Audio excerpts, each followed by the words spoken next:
తనుజ తన మనసులోని భావాలను బయటపెట్టింది. నా జీవితంలో నన్ను అంతలా విసిగించి కోపం తెప్పించే వ్యక్తి అతనొక్కడే. మా మధ్య గొడవలు జరిగినా అందులో ఎంతో ప్రేమ ఉండేది. తను చాలా కేరింగ్ అని ఆమె తెలిపారు. తన కంటి ముందుంచిన వ్యక్తి గురించి చెప్పిన ఈ మాటలు చాలా ఎమోషనల్ మరియు సున్నితమైన భావనలను వ్యక్తం చేస్తున్నాయి. ఆమె వివరణ ప్రకారం వారి మధ్య ఉన్న గొడవలు ప్రేమ మరియు కేరింగ్ మనస్తత్వం గురించి స్పష్టమైన సంకేతాలు ఇస్తున్నాయి. లేదో అనేది వాడు నేనైతే నన్ను లైక్ నా లైఫ్లో అంతగా విసిగించి కోపం తెప్పించే మనిషి అయితే వాడు ఒక్కడే. ఎలాగా అంటే we both like a Tom and Jerry.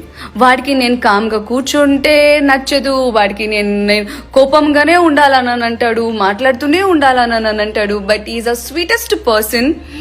మేము అందరూ అనుకుంటారు ఎప్పుడు కొట్టుకుంటూనే ఉంటారా అనేసి. యాక్చువల్లీ మేము ప్రేమతో కొట్టుకునే వాళ్ళం. వాడు ఎలాగానంటే